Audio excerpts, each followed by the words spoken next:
Sorry, we accidentally... Hi.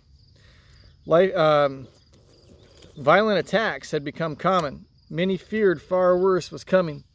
In 1939, Hitler and his armies began invading countries of Europe, igniting World War II. One by one, Poland and other countries fell to the Nazis. By the time Max leapt from that speeding train in 1942, Germany controlled much of Europe. Like a prison. When the Nazis took control of... Oh boy, and the pronunciation's way up top. Oh man. I gotta scroll way up here. Pschimishli. Okay. Life for Max and his family changed overnight. In Poland, as in all Nazi-occupied countries, Jewish people were cast out from society. They were fired from their jobs, their possessions stolen. They were banned from schools, stores, and parks. They were even banned from sidewalks and made to walk in the gutters. Stefania watched helplessly as the Diamonds and all Jewish people in Pschimishli were ordered to move into a restricted area of the city called a ghetto. A ghetto was like a prison, surrounded by a wall and patrolled by armed guards. No one was allowed to leave except to do forced labor. Max was forced to shovel coal for 12 hours a day, with little more than dirty water to drink and moldy bread or wormy cabbage to eat. In the ghetto, people were starving. Oh, diseases spread quickly. Max and his family grew increasingly sick, their clothes hanging from their thinning body, their faces turning gaunt. Stefania constantly worried about the Diamonds. She began smuggling food and supplies to them through a hole in the ghetto fence.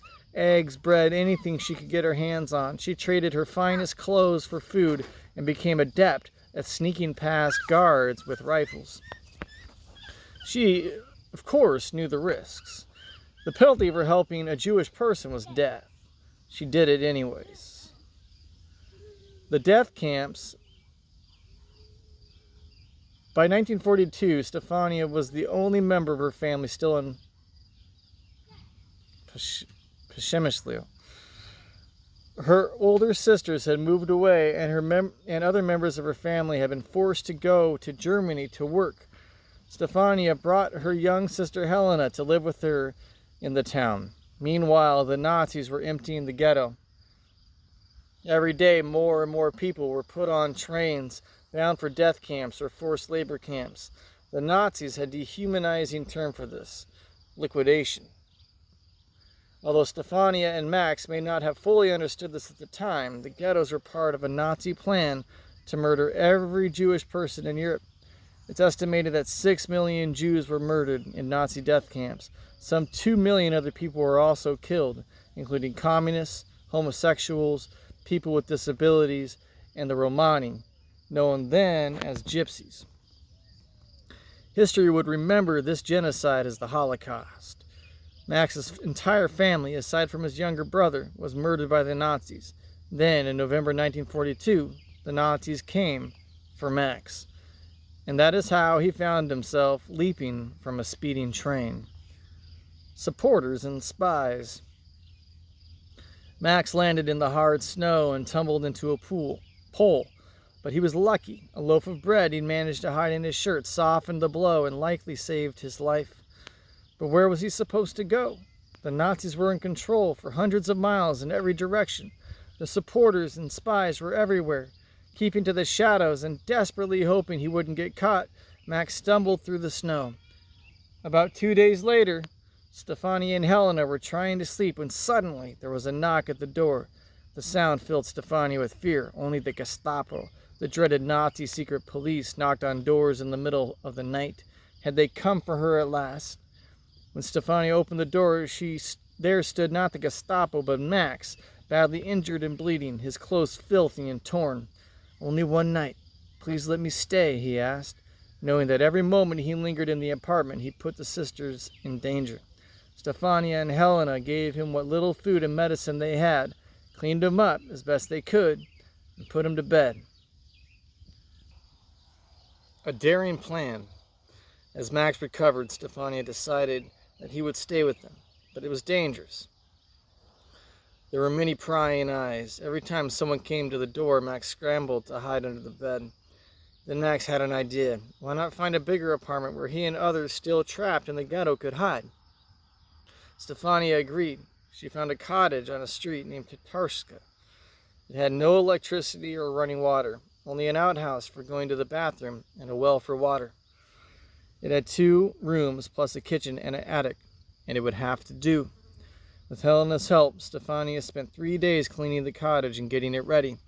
Max was the first to move in. Later, they were joined by Max's older brother, Heinrich, and Heinrich's fiancée, Danuta. Eventually, there were 10 adults and 3 children hiding in the cottage on Tartaska Street.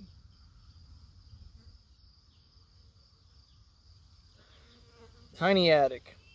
For the next 2 years, while Stefania and Helena lived downstairs, the group lived in the tiny attic above as quietly as they could. They went to the bathroom in a bucket that Helena emptied into the outhouse at night.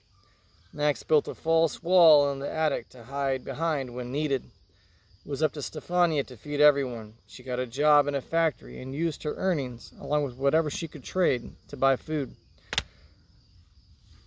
When shop owners grew suspicious of how much food she bought, she alternated the stores she went to, or sent Helena, who was too young to arouse suspicion. Stefania was exhausted all the time, but she pressed on. During those long years, there were many close calls. The worst was when an officer showed up and told Stefania he was seizing the cottage for army nurses who were coming to work in the German hospital across the street. Stefania had 2 hours to leave, he said, or she'd be shot. Max and the others begged Stefania to take Helena and flee to save herself, but she refused to abandon them and prayed for help instead. At the last moment, the officer changed his mind and allowed Stefania to stay as long as 2 German nurses could move into one of the rooms. And so for 6 months, the nurses lived downstairs with Stefania and Helena while Max and the others lived in the attic. One sneeze, one stumble, one creaky floorboard away from being caught. Max would stay awake at night, gently waking anyone who snored.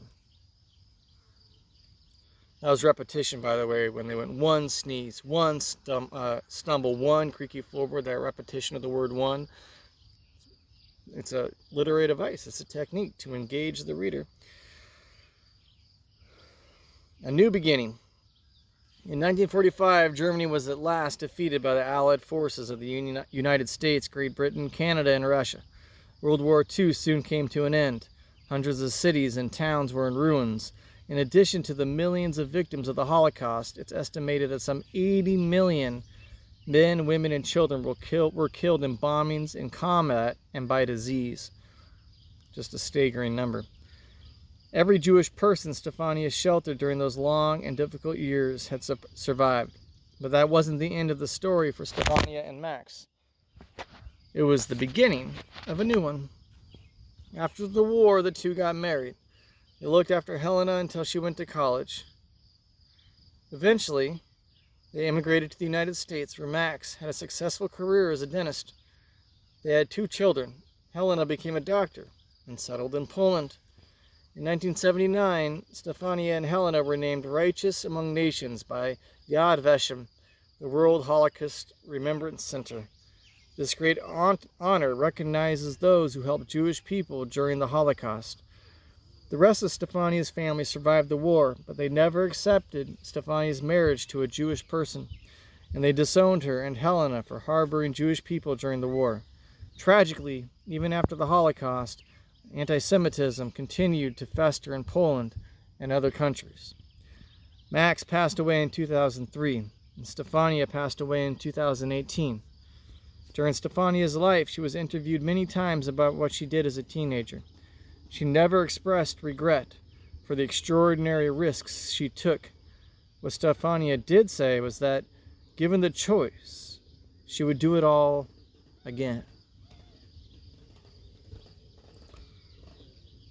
And that's the story for this week. Wow, and what a powerful one. Courage in a Time of Terror by Kristen Lewis. All right, I got to sign off.